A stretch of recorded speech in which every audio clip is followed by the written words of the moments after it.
January 31st, 1968. Saigon. 3 o'clock in the morning. The city is asleep, or trying to be. Then the night rips open. A blast shakes the windows. Then another. Then another. In seconds, the silence is gone, replaced by screams, sirens, gunfire, and the deep, echoing concussion of explosions rolling across the capital. Smoke begins climbing into the dark sky. Panic spreads faster than the flames. And then comes the impossible report. The U.S. Embassy compound, the most heavily protected symbol of American power in South Vietnam, has been breached. Not attacked from a distance.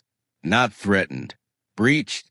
At the very moment American commanders have been telling the world that the enemy is weakening, that the war is being won, that the cities are secure, communist forces are storming urban targets across the country.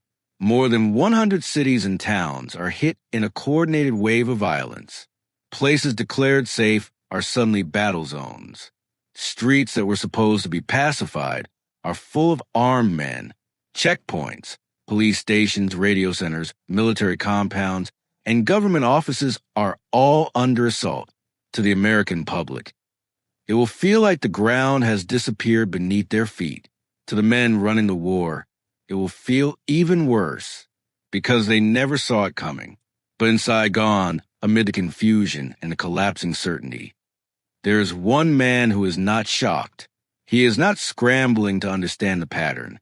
He already knows the pattern. He knows which targets matter. He knows why they were chosen. He knows how the attackers studied the city. He knows what this moment means before most of the world can even process what is happening, because weeks earlier, he had helped scout some of those same targets himself. He had driven through Saigon in broad daylight, passing American checkpoints with one of the communist underground's most important intelligence officers sitting beside him, calmly surveying roads, guard rotations, access points, and weak spots. And now, as the offensive erupts, he sits not in a bunker, not in a jungle command post, but in a newsroom. His name is Pham Xuan An. To the outside world, he is one of the most respected journalists in Vietnam. Smart, charming, impeccably connected, a trusted correspondent working for one of America's most influential news organizations. The kind of man generals talk to, diplomats rely on, and fellow reporters admire. But behind the byline, behind the cigarettes and the notebook and the easy smile, there's another identity, one almost no one suspects. For more than 20 years, Pham Xuan An has been feeding intelligence to the communist leadership. Not scraps, not rumors, not gossip from the street. Real intelligence, military plans, strategic assumptions, internal disagreements, political vulnerabilities, the mindset of the Americans, the gap between what officials say in public and what they fear in private. He is not just watching the war. He is inside the machinery that explains the war to the world. And that makes him one of the most dangerous spies of the 20th century. Because Pham Xuan An understands something armies often learn too late. Wars are not decided only by bullets, bombs, and body counts. In a democracy, wars are also fought in perception, in trust, in the fragile space between official promises and visible reality, and has spent years learning how to control that space. This is the story of the man who helped expose the American illusion in Vietnam. A man who carried secrets in both directions. A man trusted by both sides and fully owned by neither. A man who did not win history with a rifle, but with access, timing, intelligence, and words. And like all the greatest spies, he paid for his success in a way no victory could undo. The perfect long game. To understand Pham Xuan An, you have to go back before Tet, before Time magazine, before the embassy attack, before the Americans fully entered the war, back to the 1950s, when communist strategists in Vietnam were already thinking beyond guerrilla warfare. They knew that if the struggle deepened, they would eventually be facing not just South Vietnamese forces, but the United States. And they understood something profoundly important about America. This was not a colonial empire in the old sense, and it was not a dictatorship that could ignore public opinion forever. It was a democracy, and democracies have a pressure point: public belief. If you can break what the public believes about a war, you can weaken the will to continue it. If battlefield reality and official messaging drift too far apart, eventually the fracture becomes political. And when that happens, military strength alone may not be enough to hold the system together. So communist planners did something brilliant. They decided they needed someone not just inside the military orbit of the enemy, but inside the institutions that shaped how the enemy understood the war. Not merely a spy, a journalist. They chose a young man named Pham Xuan An, and instead of giving him a flimsy cover identity, they built him a real life. That was a genius of the operation. He would not pretend to be a reporter. He would become one. He would learn the profession for real, build credibility for real, earn trust for real, develop actual skill, actual relationships, actual instincts. The spy and the journalist would not be two separate identities awkwardly stitched together. They would be fused into one seamless existence. Then came the next astonishing move. He was sent to the United States. There, he studied journalism in California. He lived the life of an ordinary student. He absorbed the rhythms of American society. He learned not just a language, but the culture, and more importantly, the emotional logic beneath the culture. He saw how Americans debated, how they disagreed, how they processed fear and doubt, how newspapers framed events, how editors selected stories, why some facts remained buried while others exploded across front pages, why television mattered, why symbolism mattered even more.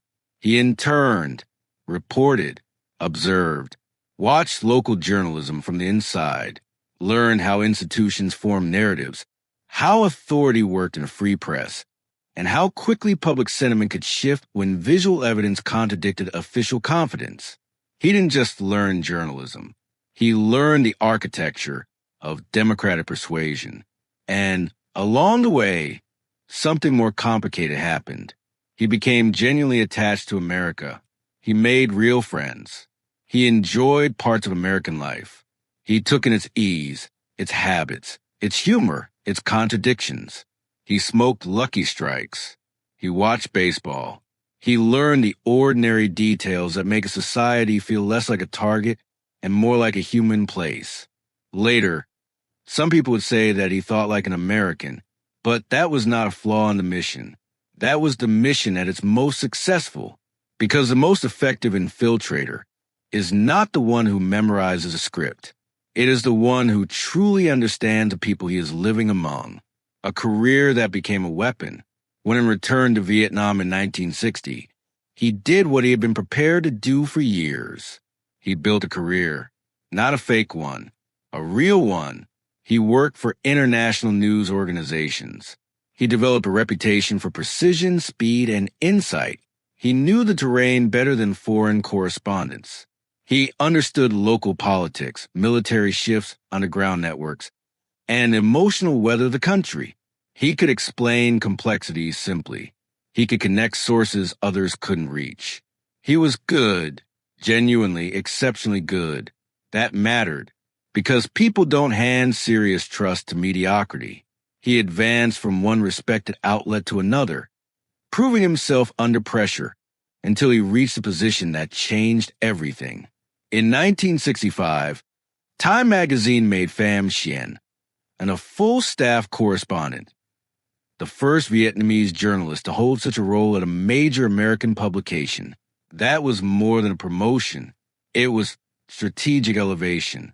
Time was not just a magazine. It was one of the great narrative engines of the era, shaping how elites and ordinary readers alike understood the world. To hold a byline, there meant legitimacy, influence, reach, and in wartime Saigon, it meant something else too: access. Saigon was a city of overlapping circles: journalists, embassy officials, intelligence officers, military brass, local politicians, fixers, informants, and power brokers. They drank in the same hotels, met at the same receptions, compared notes at the same bars. Official briefings provided one version of the war. Off-the-record conversations revealed another, and moved through these worlds with astonishing ease. American officials spoke openly around him. Military officers trusted his judgment. Fellow correspondents leaned on his local expertise. Intelligence men treated him like a useful, sophisticated observer. South Vietnamese elites respected his analysis. He wasn't merely tolerated. He was welcomed. This is what made him so dangerous. He didn't need to steal much. He didn't need to sneak through locked doors every night or photograph documents under moonlight like a Pulp Fiction operative. The information came to him, handed over in conversation, revealed in briefing rooms, shared during late-night drinks, whispered after formal meetings ended and the careful language dropped away. He listened, remembered, interpreted, and then he sent it on. His tradecraft was not glamorous, but was effective. Invisible ink, hidden notes, concealed film, couriers carrying items disguised as food or routine parcels. Information moved through low-tech channels, through people who often knew only their small piece of the chain. If one courier fell, the whole network might still survive. If one message vanished, the larger pattern could continue. But survival was never guaranteed. Every handoff carried risk. Every report was a gamble. One search at a checkpoint, one suspicious officer, one broken courier under interrogation. An entire operation could collapse. And if it collapsed, and would not be arrested and politely interrogated. He would die. He knew that every day. The spy in America's war room. The real power of An's position was not just that he could obtain information. It was that he could understand it in context. That distinction is everything. Anyone can pass along a troop movement. A good spy can identify a strategic assumption. A great spy can explain how the enemy thinks, what it fears, what it misunderstands, what it believes about itself, where its blind spots are, and how those blind spots might be exploited. That is what An offered. He was not just transmitting pieces of intelligence. He was building an X-ray of the American war machine. How American advisors worked with South Vietnamese commanders, where friction existed in the chain of command. What kind of optimism leaders were projecting publicly versus what they privately doubted. How operational plans were designed. What assumptions lay beneath them. Where American strength created overconfidence, where bureaucracy produced delay, where public messaging drifted away from battlefield reality. This was intelligence at the deepest level. Not only what America was doing, but how America thought. And that kind of insight can be devastating. In the early years of escalation, clashes like the Battle of AP Bac exposed critical weaknesses in the South Vietnamese military system under American sponsorship. Helicopter-borne operations, command hesitation, poor coordination, and faulty assumptions about enemy behavior all came under stress. And did not personally design ambushes. He was not a battlefield commander, but his reports helped enemy planners understand the habits and vulnerabilities of the forces they faced. He was teaching them how the Americans and their allies moved, reacted, and broke down under pressure. That difference matters. A single piece of information can win a skirmish. A pattern of understanding can reshape a war. And yet even that was only part of his importance. Because An's greatest contribution would not come from helping the enemy understand the battlefield. It would come from helping them understand the American mind. Scouting the impossible. By late 1967, communist planners were preparing the boldest operation of the entire Vietnam War. The Tet Offensive. The idea was staggering in scale. Simultaneous attacks across South Vietnam's urban centers, military targets, political targets, symbolic targets, places whose very vulnerability would send a message far beyond their tactical value. For that, they needed reconnaissance, and Pham Xuan An was tasked with helping provide it. At one point, he moved through Saigon with a senior communist intelligence figure, surveying the city in broad daylight, not skulking through alleys at midnight. Not hiding in a safe house, driving openly, studying routes, barriers, guard positions, and possible approaches to key sites. Imagine the absurdity of it. a respected journalist from a major American magazine, moving to the capital under the noses of Allied security forces, while helping assess the city for one of the largest coordinated attacks of the war. American checkpoints waved him through. Why would they stop him? To them, he was exactly what he appeared to be, a reporter. That is the kind of cover no forged document can provide. A cover made of reputation, familiarity, and years of earned trust. But here is where the story becomes even more remarkable, and did not simply help gather target intelligence and blindly cheer the plan. When he studied the broader offensive, he reached a hard conclusion. Militarily, it would likely fail. He believed the attacks would shock the country, yes. But he doubted that the population would rise up in mass revolt the way some communist leaders hoped. He believed urban networks were too weak to sustain prolonged control. He believed American firepower would eventually retake the major positions. He believed the communist forces sent into the cities would suffer catastrophic losses. In other words, he saw the bloodbath coming. He warned his superiors, and they ignored him. That would be the bitter irony at the heart of Tet. On pure military terms, one was right. The offensive would cost the communist side terribly. It would cripple the Viet Cong as an effective fighting force in South. But while studying the operation and grasped something bigger, he understood that a military defeat could still become a political triumph. If the image of the war shattered American confidence, that was the key. For months, American leaders had been telling the public that progress was being made, that the enemy was weakening, that stability was increasing, that the end, if not near, was at least visible. So what would happen if, in one violent burst, communists struck cities across the country, penetrated supposedly secure zones, and appeared inside the compound of the U.S. Embassy itself?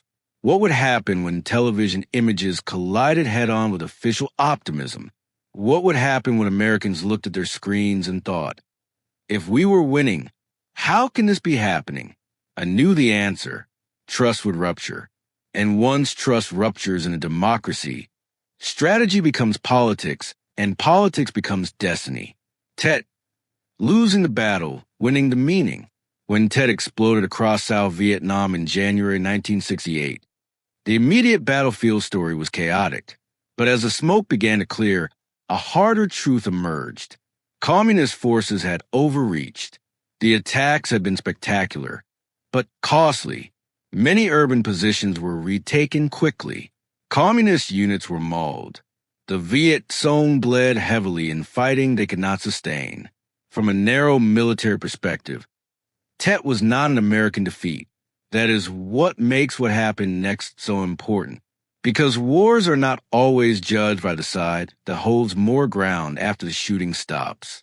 Sometimes they're judged by what people believe the shooting revealed. And in that domain, Tet was an earthquake. Suddenly, the war no longer looked manageable. The confidence of official briefings looked hollow.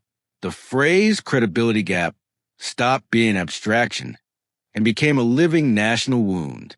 This was the moment Pham Xuan An was built for from inside the press ecosystem. He helped shape interpretation, not through crude propaganda, not through invented atrocities, not by fabricating facts.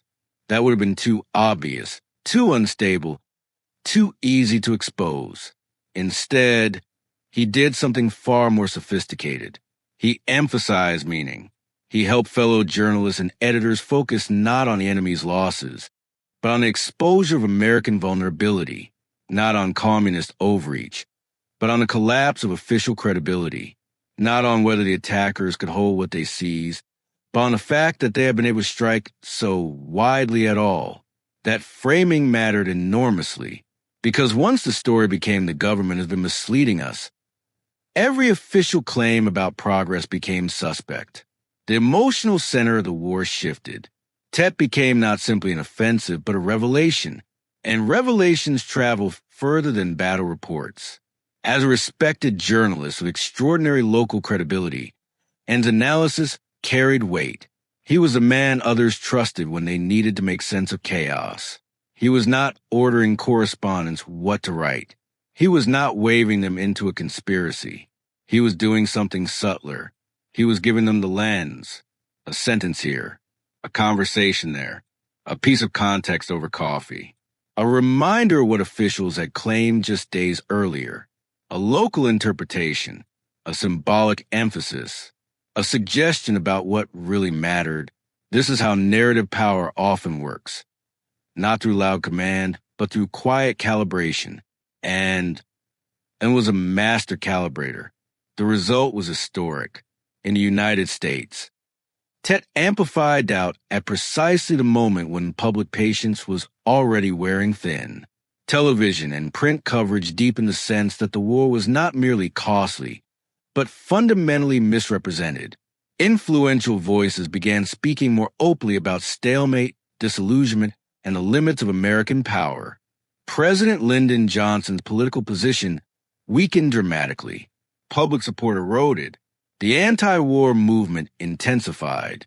The momentum of the war changed. America had not been defeated in the field, but something vital had been broken, its confidence in the war story. And few people understood that break better than Pham Xuan An, because he had spent years preparing for exactly that kind of rupture. 7 more years in the mask. Tet did not end An's double life. It made it heavier. For years after the offensive, he continued to move between worlds. He kept filing journalism, kept cultivating sources, kept smiling at men who would have had him executed if they knew who he really was, kept sending intelligence through fragile channels, kept surviving by inches. There were close calls. Investigations into communist infiltration stirred suspicion. Counterintelligence officers began sniffing around the press circles. At one point, when a South Vietnamese officer suggested there was probably a mole somewhere in the journalistic community, and reportedly helped to avert suspicion away from himself. That alone tells you the level of nerve he possessed. He was not just hiding. He was helping manage the search. But no spy stays safe forever. Networks fray. Couriers get caught. Names leak. Handlers vanish. Documents must be burned. Sleep becomes shallow. Every knock at the door feels heavier. And still he continued. That is one of the most remarkable aspects of his story. Not simply that he deceived powerful people, but that he maintained emotional balance while doing it for so long. Because he was not a cold machine. He had real attachments to colleagues, to friends, to parts of the American world he had come to know intimately. He was living in an impossible moral terrain, loyal to a cause while surrounded by people he often genuinely liked. That tension would define the final act of his life. Victory arrives and turns on him. April 1975. Saigon is collapsing. North Vietnamese forces are closing in. The last American evacuations are underway. Helicopters crowd embassy rooftops. Crowds surge in fear. Desperation hangs over the city like static before a storm. For Pham Xuan An, this should be the moment of vindication. He has served the communist cause for decades. He has helped them understand the enemy, survive the enemy, and politically outmaneuver the enemy. He has risked his life over and over again for victory. Now victory is at the gate. So what does he do? He helps Americans escape. And not just Americans, also Vietnamese associates who are in terrible danger if they are left behind. He uses contacts, influence, credibility, favors. He works phones. He arranges exits. He tries to save lives. Think about that. At the very moment his side is winning, he is helping members of the losing side get out alive. That tells you more about him than any ideological slogan ever could. His loyalties were not simple. His humanity made him harder to classify than propaganda ever allows. He even arranged evacuation for his own family, but he himself stayed behind. And then came the most bitter twist of all. The victorious regime, the very side he had served for so long, did not fully trust him. How could they? He had lived too deeply among Americans, spoken their language too naturally, worked for their institutions too convincingly, befriended too many people in their orbit. His cover had been so successful that, in the end, even his own side could not be entirely sure where performance ended and the person began. So instead of immediate glory, he encountered suspicion, restriction, surveillance, re-education. It was a cruel reward for one of the most effective intelligence careers in modern history. Eventually, the state recognized his service more formally. He received honors. His role entered official memory. He was elevated in rank. His place in the revolutionary story could no longer be denied, but the damage remained. He had helped his side win, only to discover that victory did not mean belonging. He had deceived the Americans. Yet many Americans who later learned the truth still admired him. He had served the communists. Yet they treated him as a man partly contaminated by the world he had infiltrated. He belonged everywhere and nowhere. That may be the loneliest ending any spy can have. The tragedy at the core of the man. What makes Pham Xuan An unforgettable is not only that he was effective, it is that he defies easy judgment. If you want him to be a simple villain, the story resists you. If you want him to be a pure hero, the story resists you again. He lied for years. Yes, he helped an enemy wage war more effectively. Yes, he contributed to events that changed lives, ended lives, and altered the fate of nations. Yes, but he also formed real bonds, saved people when he could, carried admiration for aspects of the world he was assigned to penetrate, suffered under the side he had served, watched his triumph turn morally complicated. That is what makes him feel less like a stock character and more like a tragic figure from a great novel. He was not divided into two neat selves. He was both selves at once. The journalist was real. The spy was real. The patriot was real. The friend was real. The deception was real. The loyalty was real too. And perhaps that is why the ending feels so unsettling. Because history likes clean conclusions. It prefers clear betrayals and simple rewards. But An's life refuses that clarity. The people he deceived often remembered him with affection. The cause he served answered with mistrust. The country he helped defeat was, in some ways, also a country he understood and even loved. Late in life, reflections attributed to him carried a note not of triumph, but of disappointment, as if the world he helped create had not become the world he imagined he was fighting for. That is often how revolutionary stories end for people inside them. The cause demands certainty. Life gives them ambiguity. The byline that became a weapon. What did Pham Xuan An really prove? He proved that in modern war, access can be more powerful than camouflage. He proved that understanding your enemy's mind may matter more than counting his weapons. He proved that the institutions democracies are proudest of free press, open debate, public accountability, can also become vulnerabilities when leaders abuse trust. Most of all, he proved that the most devastating spy is not necessarily the one who steals the most documents. It is the one who knows how the story is built. Because once you understand how a nation explains reality to itself, you can begin to influence not just what it does, but what it believes it is doing. And when belief collapses, empires can stagger.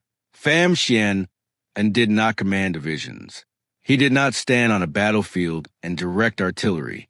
He did not become famous through open heroics. He sat in newsrooms. He listened in briefing rooms. He drank with powerful men. He passed along truths they never should have trusted him with. And when the decisive moment came, he helped shape the meaning of a war, not with a gun,